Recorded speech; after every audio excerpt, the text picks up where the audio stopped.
Firstly, nice to meet you. No, thank you. Appreciate it. What do you do? Like, what's your day to day? What line of career are you in? So Just I out of work in the interest. charity sector.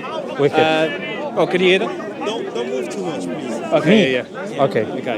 So I work in the charity sector day to day, and then as you know, my hobby, I do lots of like animal rights activism. I'm out here today to do some anti-natalist activism.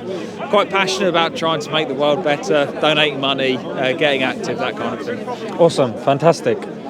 Very respectable. I really respect that. You do voluntary stuff as well, or is Well, it like? this is the voluntary stuff, so I don't get paid to come to Speaker's Corner. Awesome. Well, I think everyone should, because it's terrible. I was kidding. No, this is just voluntary stuff.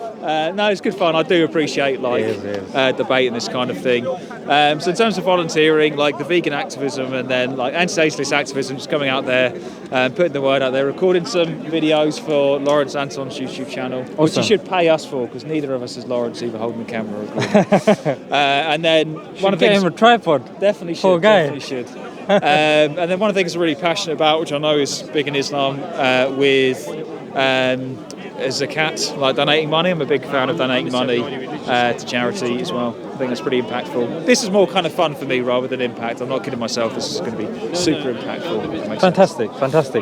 So, John, what's your world view about how everything around you has kind of come to be? What position do you hold, and what evidence do you find compelling, and what's your position so far?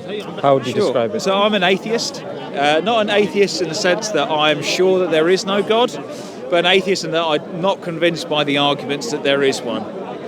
From my understanding of the world around me, the arguments for God's existence don't really hold up. I think that we'll probably go from there. In terms of this conversation I had with some of your colleagues earlier, in terms of objective and subjective morality, I don't believe that there is any objective morality. We only have subjective morality. Mm-hmm. It's not that I'm particularly happy about this, that there is no defined right or wrong. I just think we've got to do the best that we've got with the world that we're in. I don't think there's any objective purpose, no objective right or wrong. We just happen to find ourselves here, play the cards that we best we can to do the best that we can, basically. Why have you opted to be, say, an atheist as opposed to an agnostic? An agnostic, well, I think an agnostic is a position on knowledge. I probably would be described as an agnostic on a position of knowledge. I don't believe that we ever can know whether or not God exists. Because you could invent a God, you could say maybe a God exists that can't be perceived by man or discovered by man in any way. So you couldn't say whether or not that God exists. That's a position on knowledge rather than being unsure whether God or God exists. Again, I'm not sure that God doesn't exist. I'm just not convinced by the argument that any God does. I would have thought atheism is a position of knowledge and agnosticism is a position of saying I don't know. No, because a Gnostic is someone who believes, I guess a Gnostic would be someone who believes that you can know either way. And I don't believe that we can know either way. An atheist is someone who doesn't think a God exists, as far as I understand it. Do you believe that... Sorry, I thought I heard screaming. Yes. Do you believe that there could be evidence that hasn't reached you? Yes. Or possibly has reached you, but you've misunderstood it or absolutely, yes. It? I don't believe that I've got, I know all the answers by any means. I think the amount of knowledge that we could potentially have compared to the knowledge that we do is very large. So absolutely willing to be convinced. Okay, and that's an interesting thing as well, because as I said, we're here for anti-natalist activism. Yeah. So anti-natalism is the belief that we shouldn't be bringing new beings into existence, new sentient beings. And I think especially under Islam, you have a really compelling reason not to create new beings, not to have children in particular. It's because if you bring a child into existence, you risk that child burning in a lake of fire forever if they choose not to be a Muslim, or I guess not Jews, if they're not a Muslim at the point that they die, as an adult, of course. And I think that is a very good reason not to have children. Because if I have a kid, as I said, there's a chance they would burn in hell. Nice plug, by the way. No, thank you. Obviously, Yeah, I know. I know you got to do your thing. The channel too. And that's fine. And we can possibly speak on that if we get a chance as well. So, but the whole obviously argument is predicated on the beginning, and I don't think so, because with the anti-natalist argument in particular, again, I would say the arguments for not having children as a theist, or at least as a Muslim or a Christian that believes in hell, they are stronger than any argument that I can say as an atheist. When you're talking about children, that presupposes a conceiving being, a person, an existence.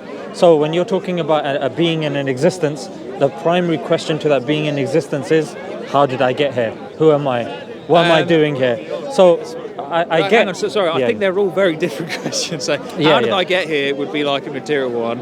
Like what am I doing here? Do you mean like in terms of purpose or? Yeah, so you've got purpose. Like what am I doing here? Yes. How did I get here? How did everything else get here? Yes. These sorts of questions I would say are more fundamental than say questioning or discussing about, okay, should we bring a child in or not? Because a child is, like I said, it presupposes a person that's obviously going to conceive that child in the first place. I would personally disagree. So that's why I think for the purpose of this conversation, it's better to say that from your worldview, should you have children? From my worldview, should I have children? Because I think in both, as I said, if anything, as a Muslim, you have more strong reasons not to have children, so that your kid doesn't burn forever in hell. I would disagree. I will say that one thing, I did have a conversation, I think the channel is called sfdawah. There's some blokes over there, there are a couple of blokes, it was like three months or so ago. And we talked a lot about where the universe begins, the beginning of the universe, and it kept going around in the same circle, where I would say that I'm not willing to make any, because they'll say, don't you believe that the universe has to have come around in this way, or do you think that this is impossible and this kind of thing? And I'm not confident to make any claims about the beginning of the universe or any claims of anything that happens outside of our universe, because all of my entire understanding of reality, what is or isn't possible, is based upon the things that happen within the universe, if that makes sense. So I see no reason to be confident in claims about what can happen outside of it. What happens before the Big Bang, for example, what caused the Big Bang, I don't know, because that's all stuff outside of our universe, and everything, all of my entire understanding of reality is based within it. But what you can do is you can make an inference to the best explanation. But that inference is based upon our understanding of things within this universe. Of course it is. So my question to you would be, why should any of the rules, any of the logic that happens within this universe necessarily apply outside of it? We'll get to that. These are all very good questions. So you said, I mean, that's going to be one of the questions. The other question is Islam's position. You're saying strengthens the fact that you shouldn't have kids. Yes. We'll get to that. But initially speaking, if I was to ask you out of these options, or you could tell me if there's another option that you think as well, about how the universe came into existence, would you say either it came from nothing, it created itself, or it was created by something or someone? I mean, the thing is, there could be they could all be options. There could be a whole raft of options that we can't conceive of, because again, I'm really not confident making any kind of material claims outside of the universe. Everything that I understand about existence, about the way that it works, the laws of logic, the laws of physics, etc., everything that we observe is based upon what happens inside this universe. So I don't feel confident to make any claims about what happened before, what caused the universe to come around, anything like that. And that's what we went down with the path with the EF Dawah for like an hour. They were saying, oh, of course, don't you think that this is impossible? And I say, well, I don't know, because I don't feel, for me it feels a bit like, to use an analogy, if you have two fish underwater, they're used to everything being underwater, them claiming that everything outside of the pond is also underwater because everything within their pond is. So me saying that because the world exists like this within, abides by these rules within the universe, therefore by some logical reason, things outside of our universe can or can't happen. I don't think that's a logical claim to make at all. It feels like the two fish in the pond making claims of what goes on outside of the pond based upon what happens inside of it. Yeah, but those two fish in the pond have very little understanding of what's outside the pond. I think we have very little understanding of what's outside the universe. We have more understanding than those two fish in the bowl, because how do you know that? Yeah, because of, for example, our powers of observation. We've got telescopes, so we can actually peer outside. But we're peering, that's like the fish looking further into the pond. We are peering further into the universe. That doesn't tell us anything about what happened outside of it. Yeah, but I mean, just sticking with the analogy of the pond, a fish would never leave that pond, because for your analogy to work, the fish stay in the pond. They can't see what's outside the pond. Will we ever leave our universe? Well, we've left our planet. We've gone to the moon. But that's like a fish going from one part of the pond to the other. That's not leaving the pond. So your analogy of the pond is the universe, yeah? Yes, so the fish live within the pond, like we live within the universe. And if the fish said that therefore everything outside of the pond must also be out underwater, because everything is underwater in the pond, I think that would be a daft argument. Do you believe in the Big Bang? I don't believe in it. From my understanding, I did like A-level physics 11 years ago, and from my understanding, the Big Bang is it certainly was the best explanation at the time as it was taught to me in my physics class, yes. Is it something that you adopt as like your part of your worldview? It's a part of my worldview. Not necessarily a huge part of my worldview, because I tend to, especially when I'm thinking about moral issues, which we're talking about here, like the morals of procreation.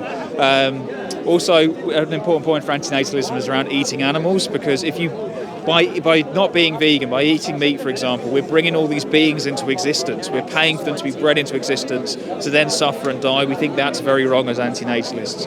And I tend to make those kind of moral arguments based upon the worldview of the person I'm sitting. Based upon my worldview, I wouldn't necessarily say a Big Bang is a huge part of it, in the sense of, if they came up with another explanation for the universe, I'd be like, yeah, sure, like, fine. I don't necessarily think it's particularly important. I'd say the lack of a God existing. Do you believe you exist? Do I believe I exist? Yeah. Yes, based upon my understanding. I'm not sure that I exist, but based upon my subjective understanding of the objective reality of whether or not I exist, I do think I exist. It could all be a big simulation. I could be even mistaken about that. Then shouldn't your first point of call be to make sure that you exist? I don't know how much I can. You say to make sure I exist. I'm not sure what kind of proof would I need. You can answer that. Well, that's true. Like I'm pretty sure that I exist. I think I exist as much as anything else. What's the little bit of doubt that's left? That I could be deluded. I mean, we could all be massively deluded. We could all be in the Matrix. Like, we think we're at Speaker's Corner, and really we're plugged in somewhere. Maybe you're plugged in somewhere, and I don't exist. I'm like a video game character. Like, there are those kind of things, and I don't know how we would know whether or not that's the case. So I presume it's not. I haven't seen any argument that it is, but again, I'm not going to say 100% that it's definitely not the case. So you're saying you've adopted the inference to the best explanation? The best explanation that I can have, yes. Based on inference, yeah? Yes. You've inferred. Okay, fantastic. So if we take that line of thinking, and again, your name's John, yeah? Yes. So John, again, I'm not here to convert you. Sure. As I'm sure you're not here to convert me either.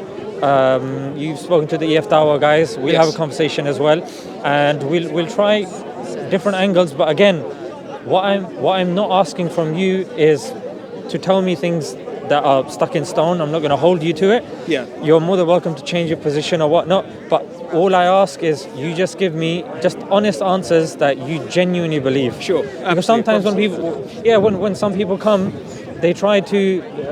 It's like the whole you know what? Most likely I don't exist. Now stuff like that. The guy obviously doesn't believe that. Yes. If he genuinely believed that, he wouldn't be here. Yes. He'd be doing some madness. And you know what I'm saying? Police officer says, "Well, what are you doing?" "Oh, I don't exist, so it doesn't really matter." Yeah. So I don't even really need to answer your questions. You'll be on the news, and you'll be put in a mental institute. So, bearing what little understanding that we have, we just scaffold that so far. So there is existence. As far as we're aware, yeah. And philosophers have classified that into three: contingent existence. Which is a dependent existence. Yes. A necessary existence. Yeah. And impossible existence. Yes. Yeah. So I will just on this point. Sure. I think, and with it, we did this in my physics class. We traced back to not quite the Big Bang, but very shortly afterwards, like a fraction of a second afterwards, and then traced forward from there. So from a fraction of a second afterwards, we think this happened, and then from this many years, this happened, and then, so on, and took us to up until our present day. And everything in that had a cause and effect, like a domino knocking, for example. So this happened, gravity working in this way. Again, we're going to butcher the physics, so I'm not going to try and explain it. But, they tried cause and effect about how the galaxy was formed, etc. And then we ended up, I think they said about 11 or 13 billion years after the Big Bang, we ended up where we are today. So this is the best explanation that we have. And all of that had cause and effect. But then the thing that I don't buy is when that's all within our universe, as we agree. I think I don't buy is when someone says to me, particularly a religious person says, therefore that cause and effect must have continued before the universe. And I say, well, no, because we need cause and effect according to the laws that govern our universe. I don't see why what happened before then, even if there was a before then, has to abide by the laws that we have here, if that makes sense. So that's where I'm fearing the conversation is going to go, because I'm just going to come back to saying I don't know why the laws that govern our universe have to apply outside of it. And that's fine, because that's cause and effect. My argument is somewhat similar, but it's an argument of dependency. Yeah, which I think it's going to be very similar to what you've heard. Yeah. But just to kind of reiterate it, I'll just summarize it very shortly, just for the viewers as well, which is that we are a dependent existence. We depend on something else that depends on something else. Yes. And logically speaking, there cannot be an infinite regress of dependent things. There has to be a logical, rational end to that chain. And we have that within the Big Bang Theory. Well, we don't necessarily, as in when our universe started. Now, we don't necessarily know that there was nothing before then. This actually undercuts the Big Bang Theory. How so? This is a philosophical argument. Yeah. That's more like the Big Bang. The Big Bang is a mechanism. Yes. Yeah. It doesn't talk about agency. Yes. So, and that's fine. I mean, talking about how things work is fine, but we're talking about why. Why is it this? So that's why this argument undercuts that. It's more philosophical, contingency-based argument. So when you look at us, we're dependent on something else, that's dependent on something else, and it goes on ad infinitum. Yeah. There's two options here. Yeah. Either you're conceding that it can go on for infinity, or you're saying logically, rationally, philosophically, there has to be an end to that chain. So what I'll say is this: we do have a beginning point from the universe as far as we understand it, and that's the Big Bang. Again, as I said before, I'm not going to confidently say that the claim that contingently, like the dominoes had to keep going back before the Big Bang, because as I said before, I'm really not confident to make any claims. No problem, because look, John, before then. even in terms of confidence, you said confidently, I can't even say I exist. So no, confidently I can say I exist. I can't say 100% confidently. Yeah.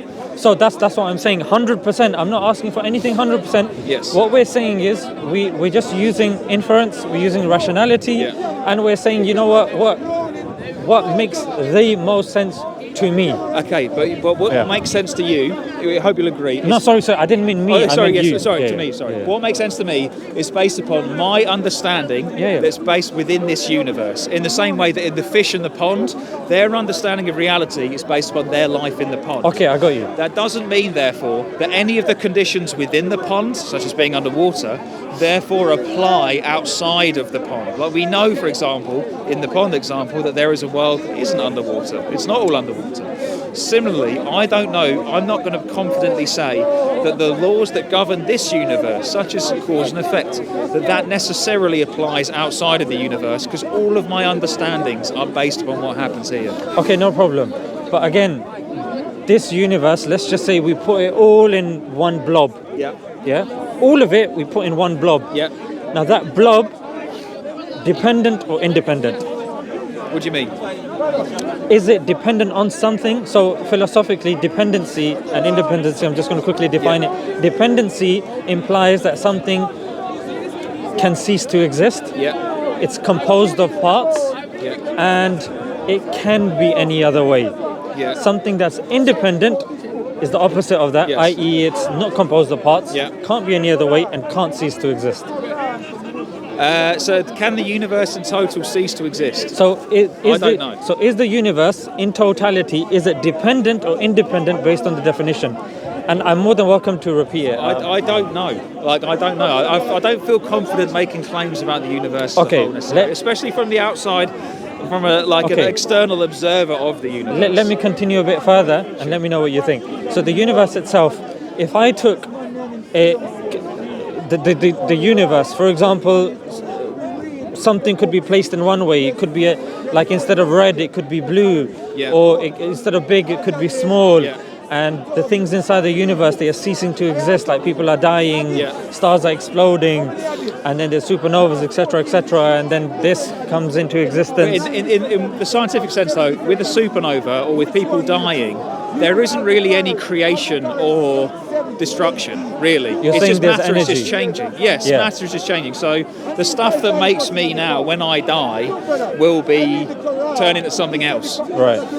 Yeah. So, but still, the fact that you can have something big as opposed to small, that things can be any other way. Yeah. The parts can be reorganized. Things can cease to exist. As I was speaking to your colleague, she said that look, if we cease to have kids, then we will cease to exist as humanity. What we conceive of, the human race, what we think of as the human race will cease to exist.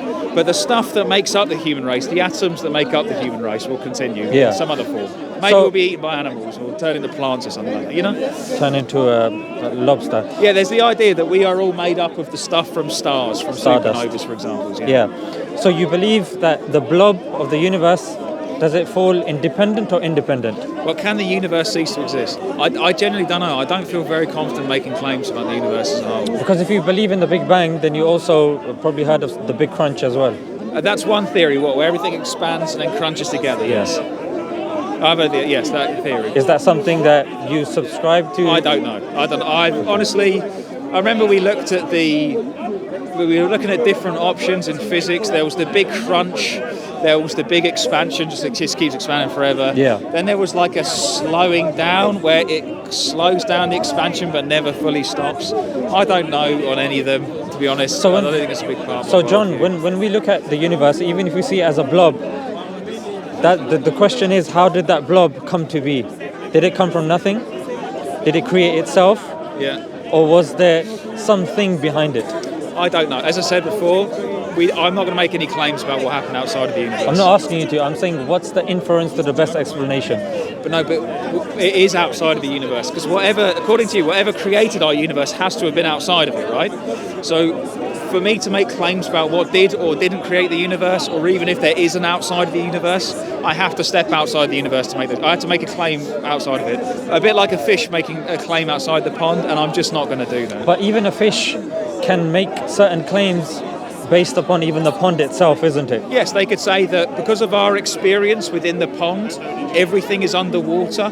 Like, we know that things move in this speed or whatever because everything is underwater. Even fish can see that there is such thing as no water as well, because they can see above them. Well, yes, if you have a fish that can look outside of the universe, we humans can't look outside of our universe. No, okay, so but the fish itself, they can see that there's such thing as non-water as well. Yes. That we have a form of breathing, we need sustenance. And okay, so in this example, the fish knows that the pond isn't the whole world.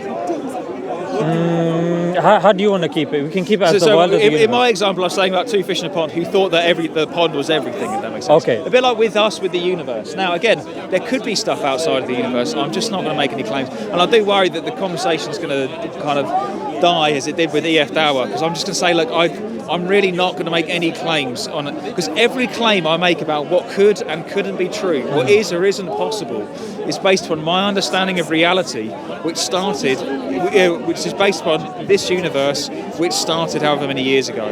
So I'm not going to make any claims about what reality is like outside of the universe, if there is a reality outside of the universe.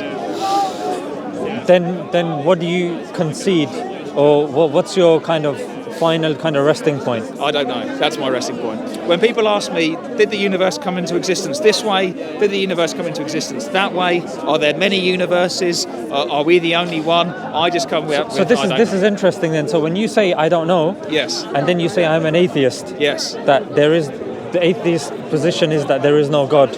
Well, so then surely you should. I believe that there is no God. Yeah. In the same way that I don't know for sure that my parents are my parents. They could have adopted me and not told me. Yeah, exactly. I'm pretty sure they are. Mm-hmm. But I would never claim that I 100% know that my parents are my parents. Yeah. And even if I got a DNA test, you could say, oh, well, someone swapped the DNA at the hospital. You could invent a story. But surely you can say, based upon my experience, you can say, look, based upon my limited experience, my experience in London, my experience with people, maybe, there are people giving birth to rhinoceroses and this and that, and which is fine. But technically possible, but it seems pretty unlikely based on everything I've had so far. Yeah. So, I mean, we can come up with these kind of absurdities, and fair enough. Yes. But what we can say is, look, I can see, logically speaking, that seeing with my experience things that contain information in a great deal of in a large amount In my experience, there is a creator. Yes, in the same way that a fish could say, logically, in my experience, everything is surrounded by water. We're all underwater. We know that's not true, but the fish is like, from my experience in the pond, everything outside of the pond is also underwater. And we would know that's not true. The same way that we would say that everything within our universe abides by certain rules of logic or physics or whatever, and therefore it applies outside. So John, this is interesting then. I just don't know why you feel so confident making a claim about what the universe is like outside of our... I'll tell you why, because when we're talking about logic and reasoning, yes, a person, I would argue that the person is illogical if they believe, and their position is a bit kind of absurd, because what they're saying is, I'm saying that it's the logic and rationality can work outside. Like, we can extrapolate this further. Yes, in the same way that fish can extrapolate that everything's underwater, because everything is underwater in the pond. No, not necessarily, because what the other person or the other position would be that, you know what, the laws that govern our universe are illogical and irrational.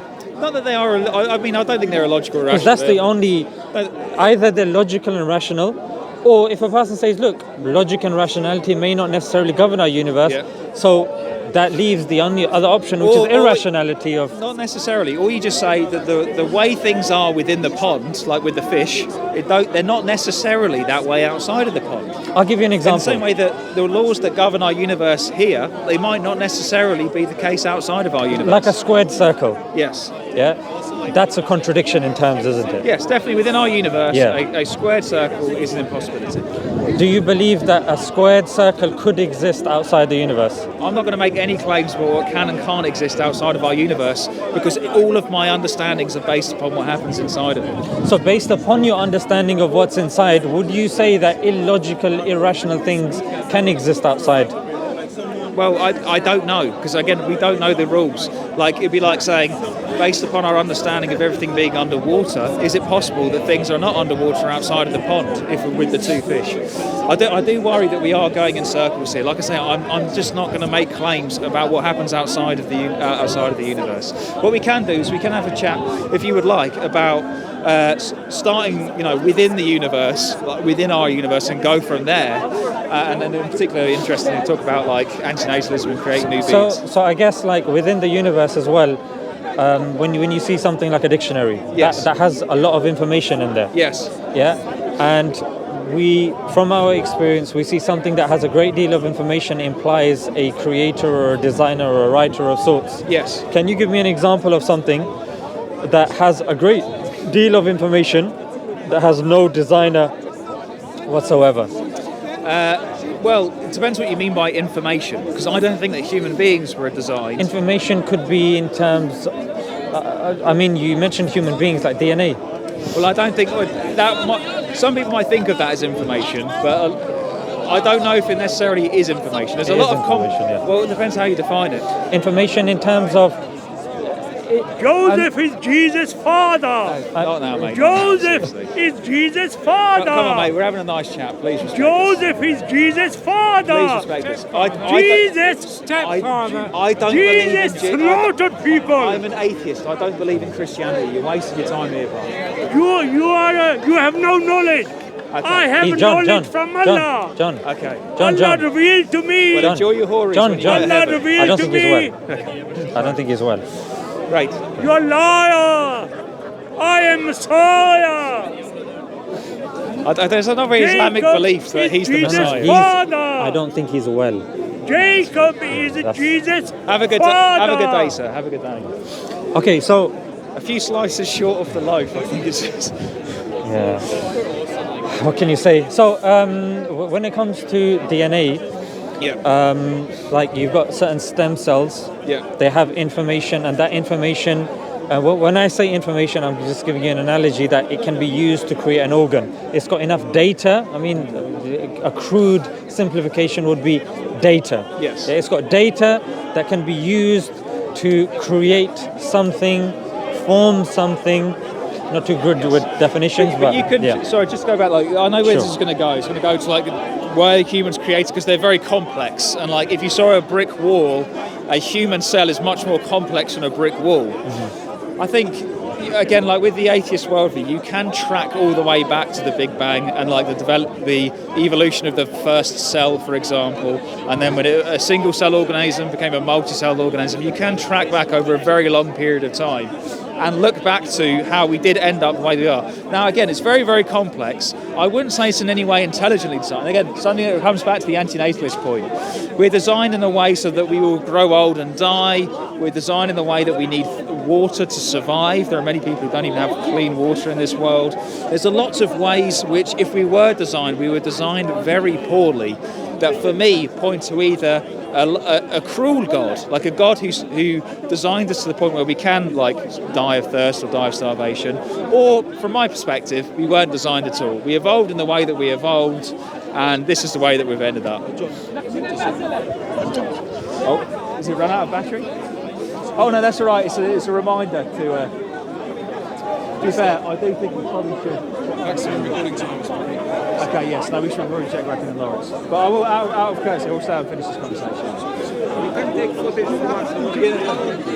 Oh, no, sorry, this is your one. Sorry, no, I will stay for the conversation. That's fine. Oh, okay. Sorry about that, guys. That's fine. Yes. So just... I do think we need to wrap this. I do need to head off soon, actually, to be fair. Yeah, sure. How long do we have? What time is it, actually? About 25 past. Okay, about 10 minutes, that's right? Yeah, that's fine. So I'll just tell you the Islamic position. The Islamic position is that Allah or God has given us rationality, has given us logic and stuff like that. And like you rightfully said, we base things upon our experience, but our experience in such a way that we can actually extrapolate that and we can measure it. Like, for example, science. Science is based upon induction. Induction is you do exactly that. What's in your experience? Yes. You take that, you make experiments on that, and then you extrapolate that, and then if it holds firm, then it goes up to the level of theory. Yeah. If enough people confirm that, then that's what, it becomes a scientific fact. Yes. So similarly... And of course, with the scientific fact, they're not claiming that they know it to 100%. Well, they're saying the best evidence. They are with evolution. I mean, evolution has become to such a degree that even if certain scientists, there was a documentary called Expelled, No Intelligence Allowed by Ben Stein, he was saying that certain scientists are actually afraid of actually going against the paradigm of evolution for fear of being blackballed or losing their job. No, I'm really against that. Again, that's why I'm here at Speaker's Corner. I'm all about free speech, free expression, free inquiry. Yeah. So I'm definitely against that. So we believe that whether you look rationally, whether you look philosophically, etc., you will see that there is a designer, there is a creator, and our definition of God is very simple. It's four-pronged. It's mentioned in the Quran. It's in like the last few chapters, Surah Ikhlas. Say He is God, the One, the Independent. He does not beget, nor is He begotten, and there's none like Him. So that's our very simple definition of God. And the argument that I was talking about... That's all right. That's all right. We're all good. The argument that I was talking about is called the contingency argument, which is that if we look at ourselves, we're dependent, and when you extrapolate that, you can't have an infinite regress of dependent things. And that's why you got philosophers like Leibniz, Kant, Aristotle. They didn't have an issue with the end to that chain philosophically. Yes. But Leibniz believed in like a first mover, I think was the... that was Aristotle. Aristotle was the first mover. So they had different concepts of what that initial thing it was, but then that's typically... who pushed the first domino, basically. Yeah, or what that domino is, like what's the characteristics. And then obviously we would argue that first being has to be independent, has to have will, power, intelligence, etc., and we would obviously have continue that conversation. But then the question arises that because that's our definition of God, that God would want to impart His wisdom upon us, because had He not, then people that believe that they are divorced from God, naturally it's very chaotic, it's very lonely, it's very saddening, and when you see things happening that give a view of chaos, then it seems like maybe what is going on, like we need to take control of this. But ultimately, of course, we believe that the control is in God's hand.